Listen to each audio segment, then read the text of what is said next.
What's up, internet? How's everyone doing? It's Tuesday. I know my days of the week. Hey, how's everyone's doing? What's up, guys? Hope you guys are having a good start to your week. It's only been a day. Surprise, but not really. I mentioned that we would be doing this. Oh, crap. Forgot cards? What? Anyway. Yeah, I mentioned we were going to be doing an extra stream yesterday, to cover the Rising event. Since yesterday MSQ is pretty long, yeah? So, I think it's time to do the event. So that way we don't have to wait a whole entire week for it. I've already switched to the appropriate class. I was on my island earlier today. But I switched over to Sage so we could do it on Sage since that is my lowest level. Plus, a secure. But yeah, and then after that I think we will do some Iron Mon for a little bit. I don't want to go too long. I'm kind of tired after... I actually went outside today. I was hanging out with my friend from out of town. And yeah, I'm tired. There we go. Alright, anyway. Doesn't this normally start in Limsa? But I think they did this last year too, where they moved it to Ulda. So now here we are in Ulda. Let's just I don't got much else to add for right now. So you know, we'll just continue on, try it out, and see what the event's all about this year. I did see, minor spoiler with the event, I saw what minion you get, and I'm like, I want it. So, anyway, I won't say anything. Let's just dive right in. Newfound Journey. Oh, it tells you right here. Clockwork Solace. That's cute. No lands must remain beyond its grasp. Go forth. Conquer. Rule. The Wandering Minstrel has a request for an experienced adventurer. There's an eyelash flying into my eyeball right now because I have a fan running to the side of me and it blew an eyelash into my eye.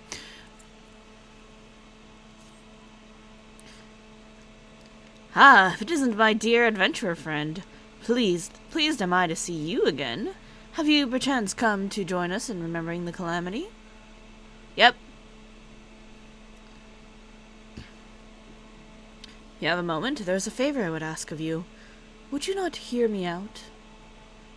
What favor? What do you want from me, buddy? In part due to promotional efforts during the recent Moonfire Fair, more people are seeking to take up adventuring. Not all are yet wise in the ways of the world, however, and I fear they might fall prey to less principled types of Ulda. If one such as you were to help them on their way, I would feel more at ease. What say you? Will you not take a fledgling adventurer under your wing? You want me to be a mentor? I mean, I guess. I'm truly grateful. Now, I believe a carriage is due to arrive shortly. If you go and wait at the Gate of Nuld, chances are a soul will wander in who has just embarked upon the path of adventure. Pray greet them and offer your help. Worry not, you'll have no trouble identifying them. You need but look for someone absorbed in their surroundings. I dare say it will feel like glimpsing into the past. That's exactly what I was thinking. I was like, this is gonna be kind of like a throwback to like how when we first walk into the city, and then people are like, oh hey, you there, adventurer. How's it going? Here's what's going on. Right to the part where you were greeted by a helpful stranger. I'm gonna be a helpful stranger. This was even my, this was my 2.0 glamour also. Mostly. Not entirely. But, the Mandaril stuff. I think the boots, too. So, very appropriate. It's fitting. Whee! And now we wait for a small child. I mean, adventurer.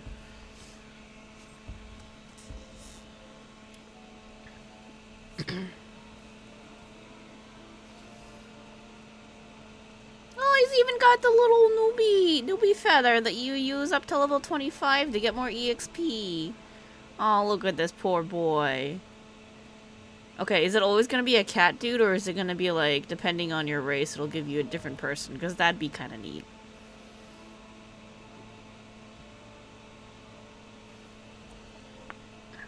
If it gives you, like, same race, but, opposite gender, that'd be kind of neat.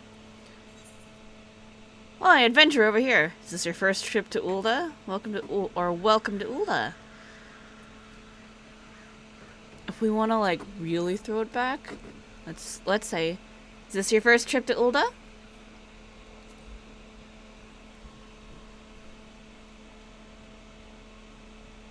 Hi, I am a helpful adventurer, Nibbling. Let me show you around and take you to the Adventurers Guild, and Momodi would be like, tell me about your lady friends. Who are you? I'm just another adventurer here, you know, just wanted to greet you, help you get the lay of the land. An experienced adventurer, you say? And you want to help me on my way? Well, I could certainly use some guidance. I've never been anywhere near as big and busy as Ulda. My name is... oh, fuck. Nagia Jakia, but just Nagi will do. And as you rightly guessed, I'm an aspiring adventurer. That's why I left my village and came here. So, I understand that you first need to register at the Adventurers Guild. Do you know where that is? Oh, buddy, yes. Let me tell you, Momodi is a trip. This'll be good for you. Right over there. It's right over there. Just through that door, is it? Thank you. I'll head there at once. Shouldn't we, like, go with him and, like, be like, hey, Momodi, look, it's a newbie. Take care of him. Nagi rushes off before you can offer further explanation. Perhaps you should follow him to the quicksand.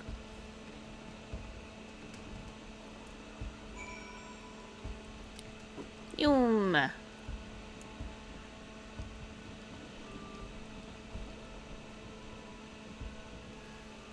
My newbie! Hi, buddy. You doing okay? In and out. In and out.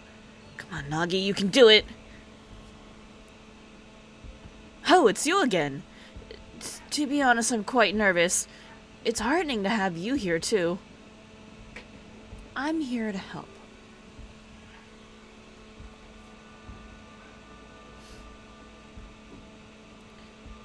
Why, hello there. What can I help you? What can I do for you today? The lad's here to register, is he?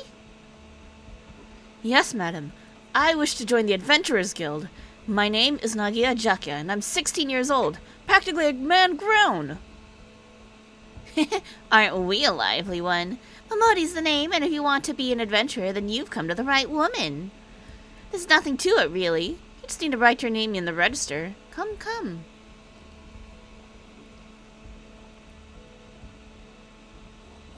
You can write whatever name you want. She doesn't care if it's your real name, whatever adventurer name you want to go by. With that, you're officially a member of the Adventurers Guild. If you ever need a bit of advice about one thing or another, pay me a visit. Just don't go bothering me every time you stub your bloody toe, alright? Of course, I do enjoy hearing tales of a gentleman's woes with the womenfolk from time to time. She really appreciates that, by the way. You should really make sure you give her stories about that. Now then, normally I'd offer you the grand tour. But in light of present company, I reckon you ought to have it from her. She's a renowned adventurer, after all. The bleeding champion of Eorzea. And you could do far worse than to get her advice. Blowing my cover, Momodi. Just want to be chill about this. Keep it on the down low so we don't freak anybody out. Yeah, hi, me. Hello, Grand Champion of Eorzea. What's up? To begin with, mayhap you could recommend a guild here in Ulda for Nagi to join? If it's too noisy in here, there are benches just outside where you can have a nice little chat. What do you like doing? You got Pugilist Guild, or if you want to, like, do the punch, Thaumaturge, if you like to, like, blow things up and explosions, or the Gladiators Guild if you want to protect your friends with sword and shield.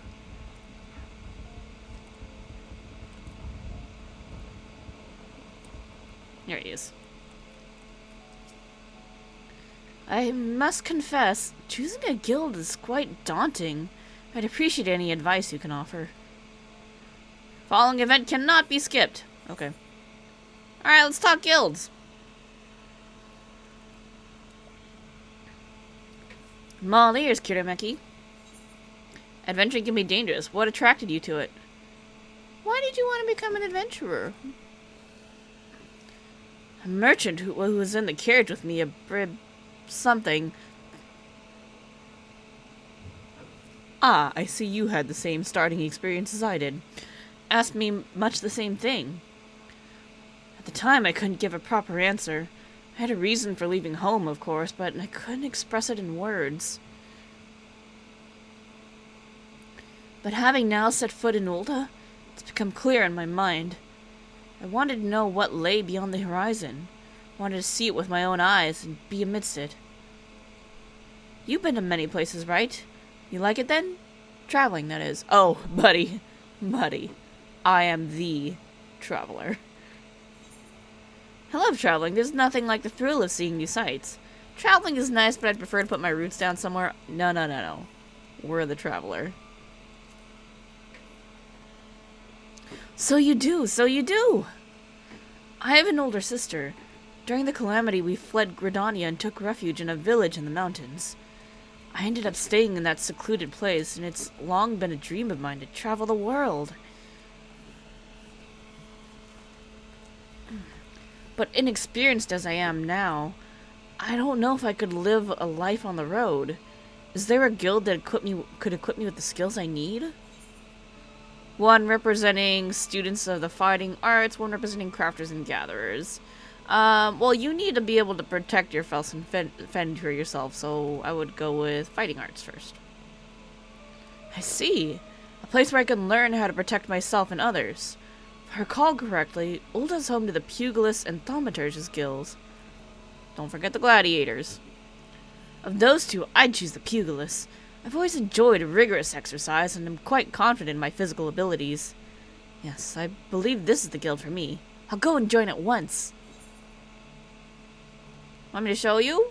I can get on my monk and we can go. No? Alright, buddy. Thanks for your concern, but I should be fine. If you still have time, though, could we meet again afterwards? There are a few more things I'd like to ask you about. Sure thing, buddy. Great! I'll look for you here when I'm done. Now we sit here and sip on our tea.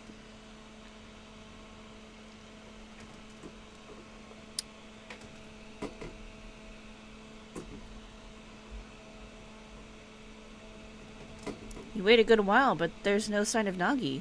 Perhaps you should look in on him at the Pugilist Guild.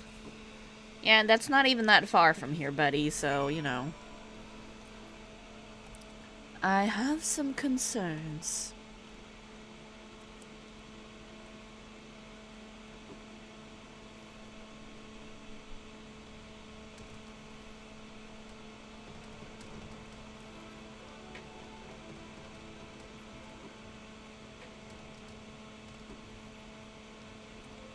Whee!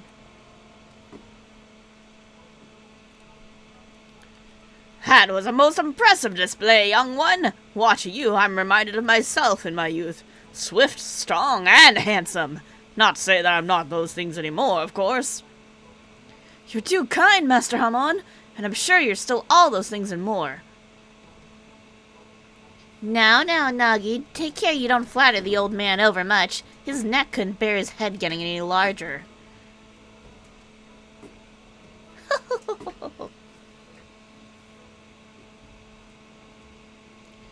Oh, Kirameki! I'm glad to say that the pugilism agrees with me. My thanks for your recommendation. Well now, Kirameki, to think that you're the one who sent Nagi to us. The lad possesses rare talent, and I look forward to watching him grow in our art. Glad to hear it. Shoulda came on my monk. Right then, my boy. Remember today's lesson well, and keep it your training. Next time we shall try something a little harder.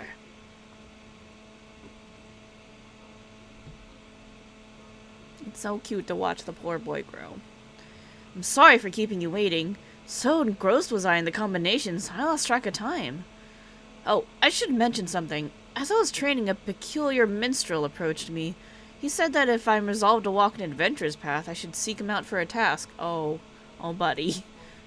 Oh, that minstrel's gonna fuck with you your entire adventuring career, but don't worry about it. It's fine.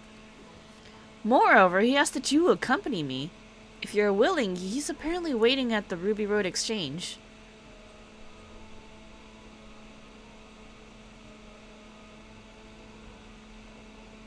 Glad he found a good home. I wonder what happens if you recommend crafting and gathering. Make that money.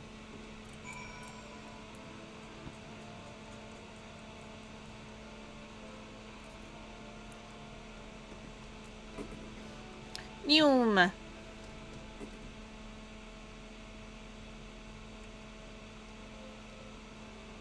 What are you telling to my protege? Here he is, Kitameki the minstrel. Yeah, I know. I'm very familiar. My friend, you've done a splendid job as a guide. I was right to entrust the task to you. What? You mean to say Kitameki approached me at your behest? I mean, not you specifically, just kinda whoever was gonna walk in, and I saw you first. She did, I must confess. You see, for my next composition, I seek to capture the essence of the times. While any number of subjects would be worthwhile, of greatest interest to me is the recent rise in the ranks of adventurers. In thus bringing different generations of adventurers together, I had hoped for inspiration to strike, and am pleased to say that it has. Drawing upon your experience walking your path, you helped Nagi to begin walking his, a reminder that the present owes its experiences to the past.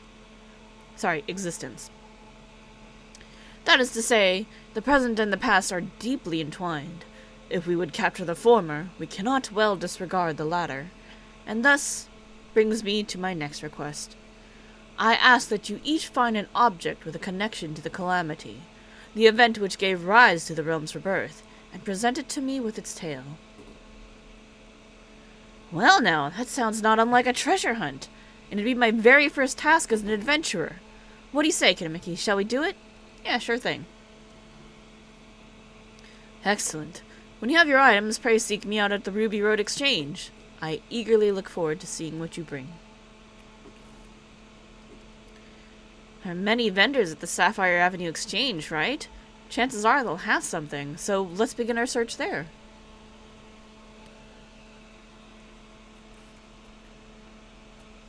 See you in a bit.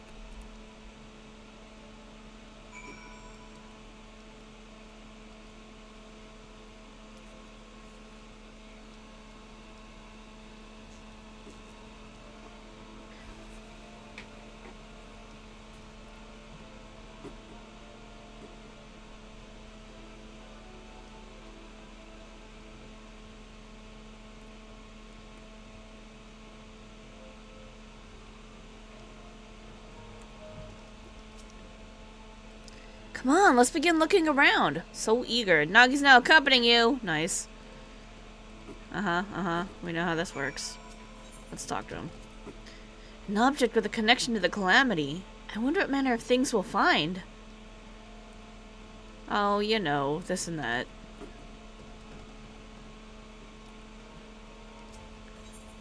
Discuss the local cuisine. Ooh, is this the local cuisine? Goodness, but everything looks so amazing. In the course of your journeys, you must have sampled all kinds of food, from simple fare to exotic feasts. I look forward to sampling everything too. Hello, new. Hello. Welcome. What is it that you're after? We're looking for something with a connection to the calamity. Objects with a connection to the calamity, you say? Why, I have just the thing! An amethyst ring from Ishgard, steeped in sentimental value. 5 years ago, on the eve of the Battle of Cartano, a young temple knight set out from his homeland, wishing to do his part for Eorzea when his nation would not. Alas, the man never arrived in the flats. En route, he came upon a merchant being attacked by a dragon, and lost his life going to the stranger's aid. This was his ring, an heirloom passed down through his line. What a tragic tale. But I wonder, how did the ring find its way back? If the night fell, it seems the merchant couldn't have survived unscathed. I remember now. Though the knight was mortally wounded, he succeeded in striking down the dragon, and with his last breath he entrusted the ring to the merchant. Yes, that's how it happened. You're a swindling merchant. So, what do you say? If you're interested, I would be willing to part with the relic for a special price, but only for today. This feels a bit dubious. Yo, good instincts. Shall we look around some more? There's bound to be other things out there. You damn shady little potato. Slap! Cook that potato. Boil it, mash it, stick it in a stew.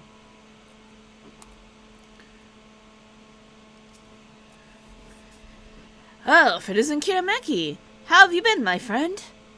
I'm still working at my craft, you see, and for the Rising this year, Aston has organized the street exhibit for me. I should have talked to you. Please feel free to browse at your leisure, and don't hesitate to let me know if you have any questions. We're looking for objects that bear a connection to the Calamity.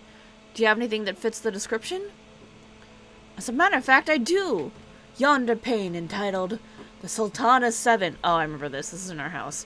Depicts an inspiring event from the Calamity. 'Twas the final days before the fall of Dalamud, and its inexorable approach foretelling our impending doom. Panic spread like wildfire, while many in their desperation turned on the Sultanate. Looting and rioting broke out across Ulda.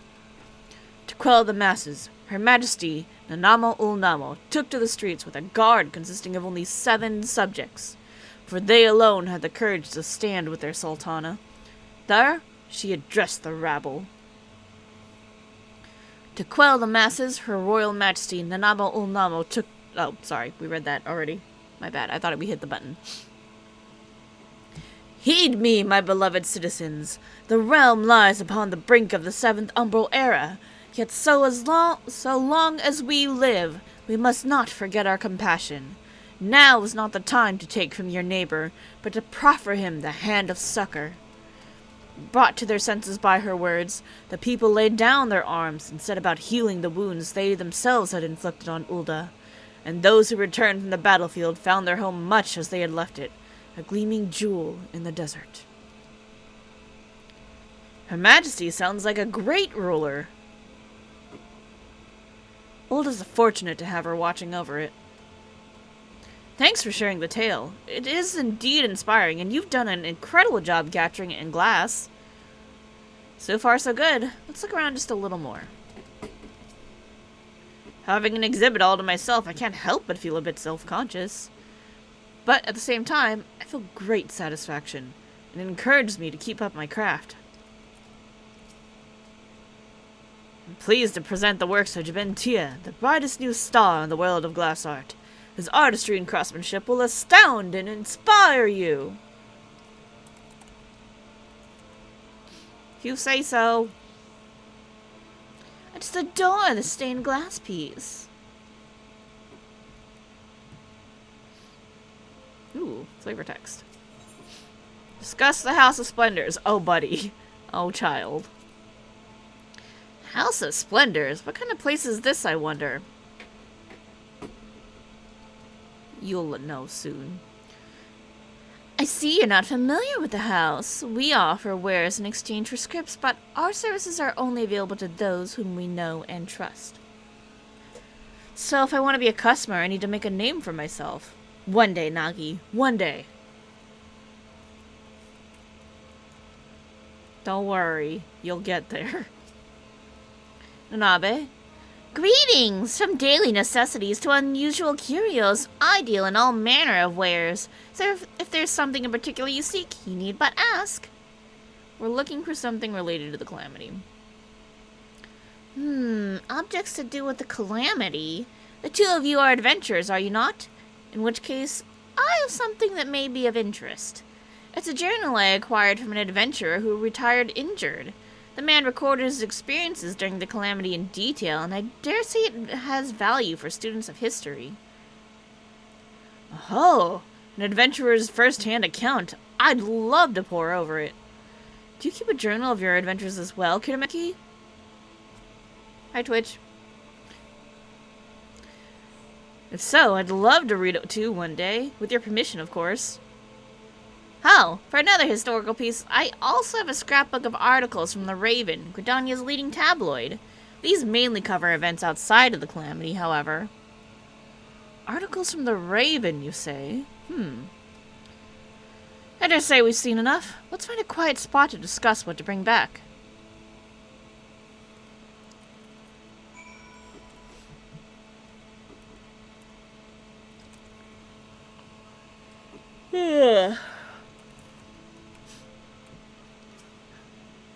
Right, this looks like as good a spot as any.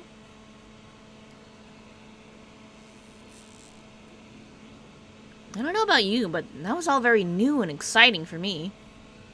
Talking to myriad people, learning the tale behind each object. It's been a great experience, and I won't soon forget it. Now then, we need to decide what we want to take to the minstrel. Have you made up your mind? Ishgardi Knight's Ring, no, that sounds like a load of bullcocky. The Sultana's Seven Pain. I mean, haven't we already done a song about that? Or the Retired Adventurer's Journal.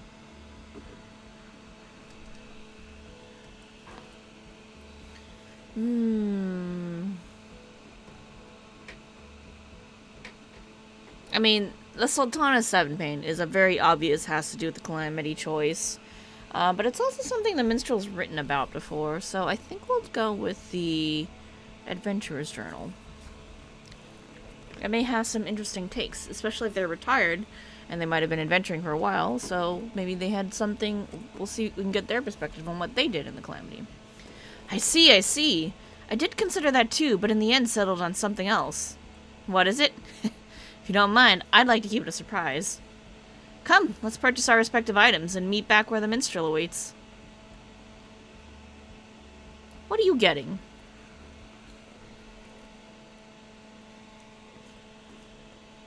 Obtain the Retired Adventurer's Journal.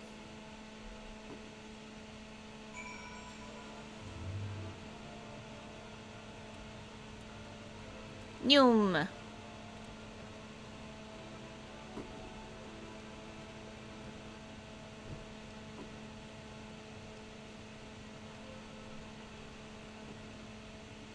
We always end the Rising Quest in the same area so we can get the same shot every year at the fireworks show. I'm just saying, gonna point that out. Nagi, hello. You'll find out what I chose soon enough. No? I don't actually have it? Okay. Fuck is this? Oh, it's my old Aether Compass, which I'll never get rid of. Welcome back. You each found an item, I trust. Yep. Here's an old adventurer's journal. Well now, what have we here?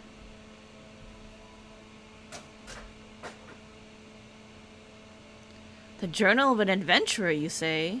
Despite the vendor's claims, such records typically do not have much historical value, on account of their limited perspective and inherent partiality.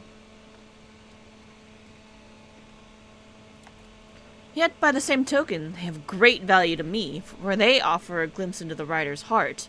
There's no richer material for penning verses. See, that's what I thought. Very useful to a minstrel who is looking for inspiration on different perspectives to write a song about, and, you know, yeah, like, just looking for different things to look at, like new angle every year. A different piece to honor the same thing. Another piece of the puzzle. Now then, what of you, young Nagi?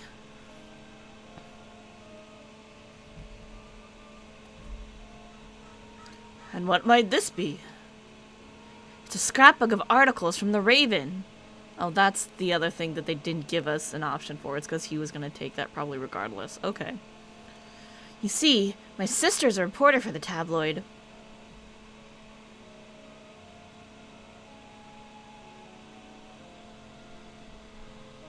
Have we talked to her?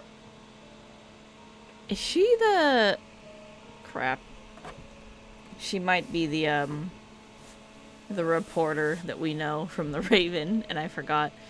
Anyway. During the calamity, she traveled the realm interviewing adventurers about their journeys, and I loved nothing more than to hear her tales. They seemed like such a diverse crowd, adventurers.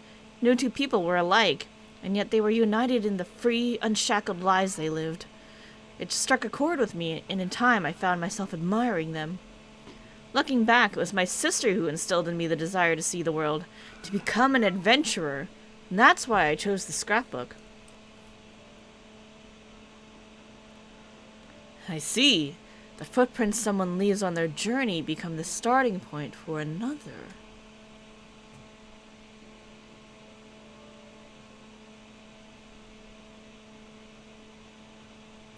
Yes, a verse comes to me. A blessing for those souls who are taking their first charry steps into the unknown. Pray lend me your ears.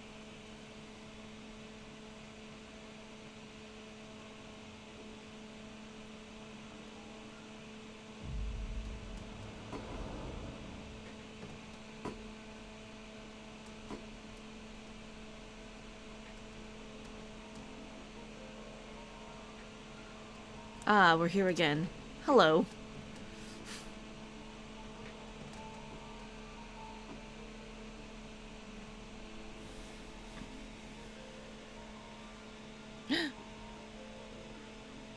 So many adventurers.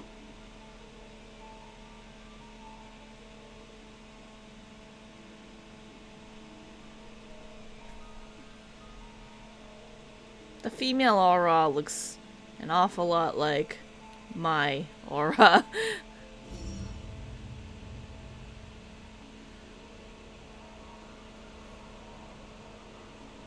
Hey Yoshida, what's up? It's Yoshi-P!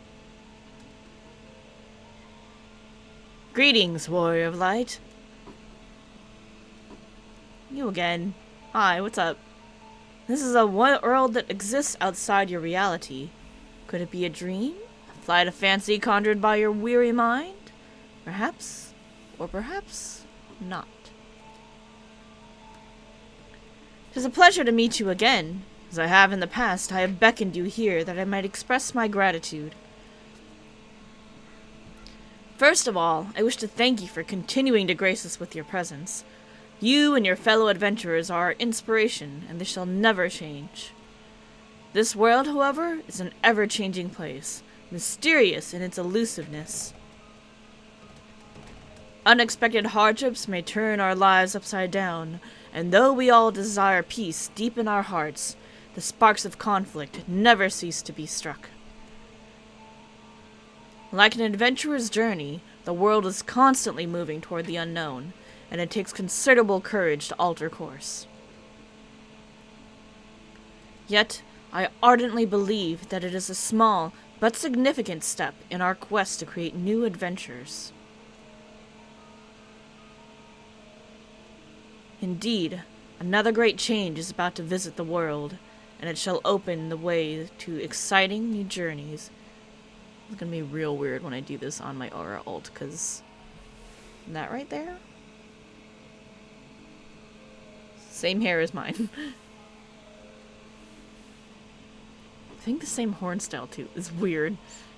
It's weirding me out. And 'tis our abiding hope that our journey together shall ever continue on, to the distant horizon and beyond.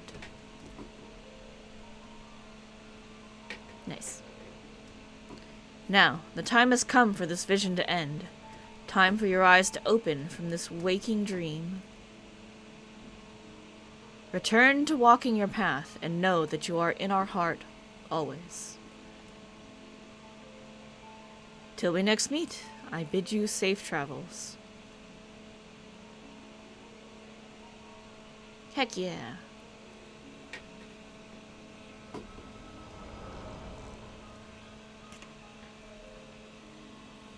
I love that they take the time to do this event and thank players each and every year without fail. It's very cool. Thank you for the generous reward and the uplifting verse. It gives me courage for the road ahead.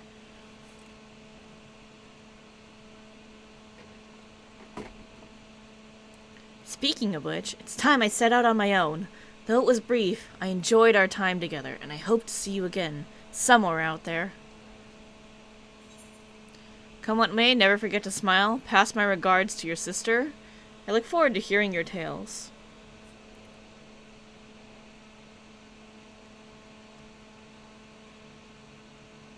A smile better suits a hero.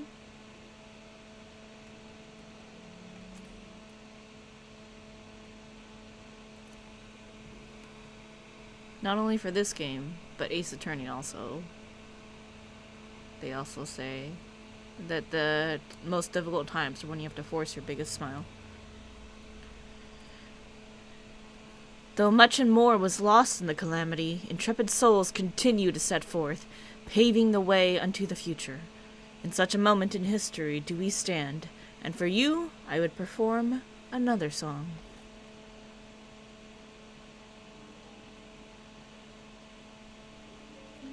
Your life is a riddle to bear gladness and grief. 'Neath stars and through storms, the answers to seek. Your footprints are threads to be gathered and woven, a song of dawn resplendent, dancing high to the heavens. From the embrace of the gods through mankind has been torn. From the embrace of the gods, though mankind has been torn, upon winds eternal lies and memories are born. The future is unwritten, bring it rapture or sorrow.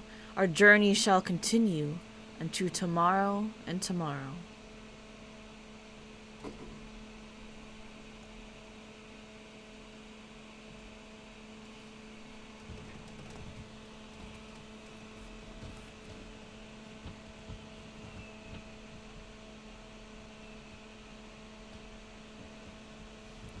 Wonder, how did you feel as you watched Nagi set off?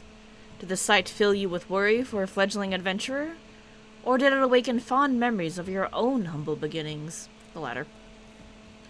Whichever it may be, I know that yours is a journey more trying than most. There will be times when you are overcome by loneliness, and each step feels heavier than the last. In such a moment, I bid you remember this. So long as you harbor love for this world, ever shall there be a place for you in it. Your adventures will never end. It's bringing back all the memories and feels of the very end of 6.0, and I'm just like, on the inside. When you had to, like, walk alone.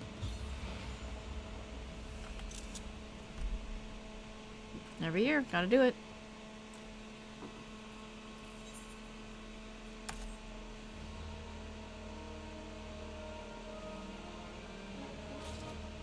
Okay.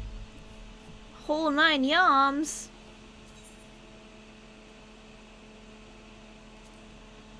Alright, what did he say in this?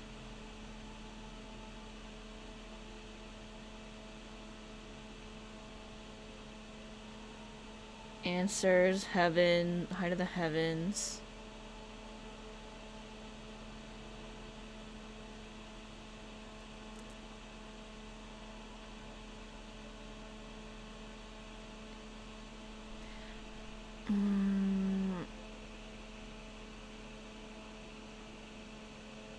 I feel like the Wandering Minstrel song made a reference to major songs in the game, especially when he just intentionally said tomorrow and tomorrow, and I'm like, hold up. Hold up. It's like, it's a little bit at the answers, because clearly answers, but I'm like, that could just be like a very slight nod. And then they went with tomorrow and tomorrow, and I'm like, hold up. Wait a minute. I see what you did there. Anyway.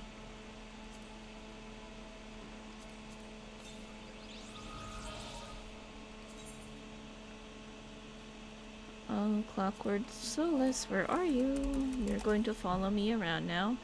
Designed in the likeness of Solus Zos Galvus, founding father of the Garlean Empire, this automaton was created in the royal workshops to commemorate the 9th anniversary of his ascension. Several units were dispatched to the provinces as a show of the nation's technological prowess. I should be the one to sigh, Solus Scalpus. And there we go. Now he's gonna follow us around. I hope he dances, but he probably doesn't. Okay. So it's the racing event. I think before we switch it over to Ironmon, which I do definitely still want to do, I've got a little story time. I've got the Tales from the Dawn here. Let me play some music.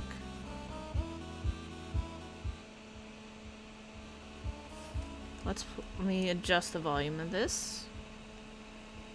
Alright, so it's nice and quiet. But a Tales from the Dawn came out, so we can maybe read this. Let's see if I can find... Do I have a Chrome window here already? I don't think I do.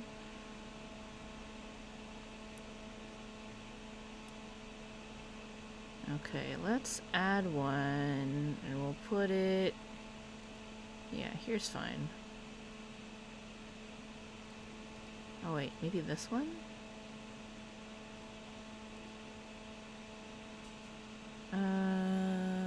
Tales from the Dawn. Oh yeah, this one. Yep, there we go.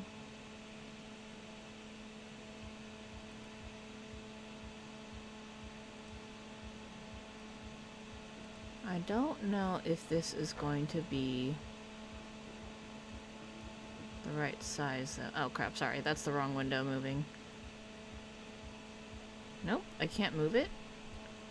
Well then, let me just add a new browser? No.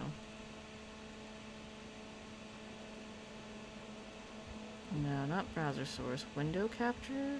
Yeah, window capture. Let's add Chrome here.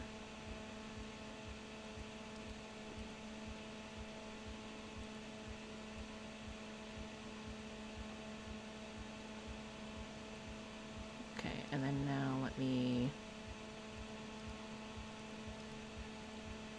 switch this to the correct tab. There we go. Okay. There we go. Alright, let me make some adjustments here. So we see the right part of it. And now I can make it bigger. Alright, let's do a little reading. Let's do a little light reading. Before we switch over, since, you know, the rising didn't take too long, we can read a little of this. Alright? A friendship of record. In a quiet corner of Amaro, the bustling metropolis at the heart of the civilization, sat a vault known as Anamesis Aniter. Within its expansive walls, not only were creation concepts catalogued, but every known natural law and phenomenon was documented in exhausting detail. In short, it held the sum of mankind's accumulated wisdom. As vast as this collection was, it required the oversight of no few curators, whose responsibility it was to categorize and subsequently organize the ever-increasing number of papers, crystals, and other record-keeping mediums. Such duties demanded an unrivaled breadth and depth of knowledge, and thus for those who valued scholarly achievement, an appointment to a Niter archivist was considered an honor. A great honor indeed. While others poured their passion into new concepts and creations, the man remained fascinated by the study of extant reality. He would ponder what made a stone, the properties which defined its existence. He was of the firm belief that one could solve the mystery of one's surrounds, indeed, of the star itself, by understanding the fundamental building blocks from which they were formed. When time permitted, the man would step away from his meticulous archiving to peruse the works on the shelves, referencing their ideas to flesh out his own hypotheses. There was little he enjoyed more, likening the process to a tree gaining rings with age, or layers of sediment building up over the eons. One fateful day, the man was summoned by the chief archivist to attend to the needs of a visiting academic, a rather distinguished one at that. Over the last few centuries, this influential figure had produced striking results in the field of organic research, and her assertion that organisms were simply another form of matter was one which intersected neatly with his personal theories. Thus it was that the bookish man, unable to deny his interest and finding no valid reason to refuse, agreed to assist the academic in her pursuit of reference materials. At the appointed hour, he took himself to the anteroom, which abutted the entrance hall. A woman's voice, vibrant and clear, answered his polite knock. Pushing open the heavy door, he beheld the scholar standing alone, garbed in the same black robes and white half-mask worn by the majority of the citizenry, himself included. As he entered the chamber, however, she swept back her hood and slipped off her mask with smooth, unhurried motions. "I am Bernard. A pleasure to make your acquaintance." The archivist was stunned. With the exception of circumstances where identification was mandated, it was inappropriate to bare one's face to anyone saving intimate friends. The custom was otherwise broken only when seeking earnest counsel, entreating a mentor for aid, or making a life-changing commitment. None of which should apply to me. Regardless, it signaled her intention to engage him with candor and respect. With a deep breath, he reached for his own mask and returned the gesture. And so began a friendship that would endure until the end of their days. Vanna was cheerful, well-spoken, and undeniably brilliant. Her carefully crafted arguments drew sighs of admiration from her audience and concessions from her opponents. A rounded gemstone, without edge or flaw, the refracted light rendered a soft glow. His perception would evolve years later. Vanna, having been writing furiously at one of Anider's desks, at last put down her quill. Observing this, the archivist replaced the book he had taken from the shelf and peered over her shoulder. The argument was whole and free of contradiction. No longer a theory, but indisputable truth. His heart swelled with elation and relief. "Seems congratulations are in order." Vanna appeared not to have heard him. Puzzled, the archivist shifted to the side of the desk and saw the scholar transfixed by her own work. For a time she sat perfectly still. Then, all of a sudden, she brought her hands to her mouth and smiled. So broad and heartfelt that modesty could not conceal it.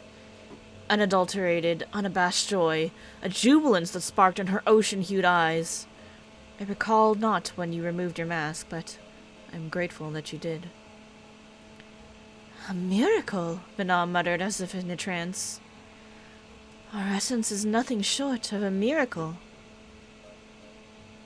What an odd thing to say. Have you not just proven that life was the inevitable outcome of natural law? "Yes, but it is that inevitability which amazes me so. Sublime mechanism itself." The revelation yet commanded her full attention. As he watched Vanna stare at the parchment, he felt his image of her fracture. Sharply cut facets now reflected the light with piercing intensity, all the more dazzling in her radiance. He knew in his heart that this was the Vanna she was meant to be. Vanna's perception of the world had changed, the archivist realized, as if for her true shape of things had been brought into stark focus. "I am leaving on a journey." Her entrance was unexpected, her declaration abrupt. "Where will you go?" "Nowhere," she replied. "Everywhere. The star has so much to share with us, whispered wisdom to which I would hearken, untold experiences I yearn to feel, mysteries and wonders I must understand." "Then you had best get started," he said, knowing full well that she needed no encouragement. "But do take care." In lieu of a farewell, Vanna graced him with another joyous smile. Her robe twirled about her feet as she turned and strode from the echoing vault. He watched, waiting until the distant door had swung closed behind her, then returned to his labors. Looking over the documents with a practiced eye, he quickly determined the first item's rightful place. He reached for another, and then another, carrying out his task with quiet efficiency. Yet his mind wandered. What will she seek when next she returns? I must be ready. The time he had set aside for his own academic pursuits was gradually consumed by the study of subjects outside his field of expertise, a diversion he found strangely rewarding. When Vanna did interrupt her travels to return to Aniter, it was always without warning. Sometimes months would pass, and on occasion years, but she appeared again, seeking to deepen her knowledge on this or that matter. As she enthusiastically regaled him with her adventures, he was struck by how different this Vanna was from the brilliant yet rather more subdued scholar he had met once upon a time. A crystal bathed in sunlight, so blinding in her delight she outshone the very stars. Her discoveries astonished him, as did her daring deeds that allowed her to make them. He, in turn, astonished her, producing the resources she required ere she had finished describing her quarry. Vanna's standing in society too began to change. In recognition of her work, she was elevated to a seat on the convocation, to the office of a Zem. As well she should. The mantle of the traveler suits her well. Despite their history, her well-deserved new status demanded all the more respect and distance. When next she appeared, however, the ceremony with which he presented her documents did not sit well with his esteemed visitor. "Must I suffer this exhausting pomp from you as well?" she asked, her brow creasing in annoyance. "Am I to speak to Azem as if she were my study partner?" he retorted. "You represent our highest authority now. You must accept the trappings with which it comes." Vanna went on to embrace her duties, accomplishing all manner of notable deeds in her time as Azem. When she got word of a settlement beset by rampaging wildlife, she tracked the creatures to their lair and identified the cause of their hostility. When a citizen feared for a colleague yet to return from an expedition, she braved precipitous mountain peaks to find him. She toppled a towering creation born from a child's errant imagination, weeded out poisonous plants that had infested a farmer's crops, and, when a matter required greater intervention, she brought it before the convocation of 14 with a solution she herself provided. Astride her golden familiar, she journeyed without cease across land and sea and sky. Thus, when Vanna announced her decision to relinquish her office, it was that much more unexpected. A jest, surely. Yet she spoke in glowing terms of her chosen successor, a fascinating woman she had met on her travels. "You would surrender the seat of Azem with so much left undone?" the archivist asked, still reeling at the implications. "A true traveler has no need of a title," Vanna said, "and my replacement would benefit greatly from the opportunities granted by the appointment. The journey is different for each who undertake it. Even following the same route and visiting the same destinations, she will have different thoughts and experiences. She will make her own discoveries and observe that which I failed to perceive." Though she spoke of a successor, hers were not the words of one preparing to return to the star. Not yet, please. Having attained the apex of their personal truth, no small number of his Aniter colleagues had gone to their rest amidst a shower of praise and accolades. But the archivist felt no pressing desire to join them. Rather, the opposite. For there was but one purpose he considered worthy of fulfillment: to keep watch as this incandescent jewel walked her path, and bear witness when she arrived at its terminus. Vanna stepped down from the seat of Azem to don the white robes of a neutral advisor. The man, meanwhile, stepped up to assume the role of chief archivist. And so it was that when the final days were upon them, Anamnesis Aniter would serve as headquarters for Vanna and her loyal followers. The final days brought fire and ruin until Zodiarch put an end to the calamity. His devotees then resolved to sow new life, a bounty of souls to take the place of their sacrificed brethren. In time would they reap this crop, and by rendering it unto their god would then lost be then returned, and the world restored to the paradise it was and ever should have been. Vanna, along with the archivist and their like-minded companions, objected to this undertaking. The future, they believed, must not bear the cost for saving the past. Only in accepting pain and loss, by learning from the mistakes of yesterday, could they greet the morrow. A power such as Zodiark possessed was anathema to the progress of men. Vanna's faction thus resolved to manifest an entity capable of shackling that power. To have any chance of defeating the nigh-omnipotent Zodiark, however, the sacrifice must be absolute. Not even their souls would remain. In the evening, after the consensus had been reached, the archivist approached his friend. "Vanna, please," he wavered. "Why must it be you?" Heidelin, as the entity would be known, required more than the collective souls to manifest. She needed heart. Vanna was the obvious choice, though some believed that their leader should be spared, to carry on the cause in the event their efforts ended in failure. But as Vanna explained her reasons, he knew that she would not be swayed. "Rest assured, however, I shall not vanish from this world," she said. "The form I shall take shall ever remain my choice." "Then I will press you no more. Only know this, you will be sorely missed." She stood before him in silence, and he knew he would never forget how the light caught the tears in her eyes she dared not let fall. "It is I who will miss you." He had thought only of her sacrifice and not of the pain his own passing might cause. What is a candle to the sun? And yet... Unable to find the words, the archivist retreated into the ritual. He held out a crystal, as he had countless times before, upon which was stored the last chapter of cosmological wisdom Vanna had sought. Though she had spoken of its importance, he suspected she withheld the entire truth. Of her glimpse into the future, she had offered precious little. "What we anticipate and what comes to pass need not be the same," she had once said. "'Tis best we work toward the greatest good, without foreknowledge which might cloud our judgment." The rounded gemstone, before life and revelation shaped her into so much more.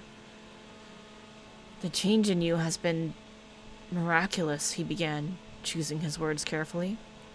"The change in myself almost equally so. A small sample size, perhaps, but if all mankind can grow into a similar fashion, then I fear not for our future. Prove my theory, Vanna. Prove it was worth the sacrifice." His challenge hung in the air between them for an age. Vanna sighed, a small smile playing about her lips as she accepted the crystal. The archivist grinned. "I regret only that I cannot see it through at your side. If you are to be her heart, then I would be her eyes. I would watch, unblinking, until the very end." Camera, please. If only he would fade into oblivion, and that would be his end. But his challenge would endure. May it bring you joy and solace on the long road ahead. And at your journey's end, I pray you look upon our fellow man, and know they shall carry on in our stead. And that is the tale of the Watcher. The Watcher on the Moon. Alright. So, that is it for 14 for the evening. Let us switch over. We're gonna change gears here and play a little bit of Iron Man.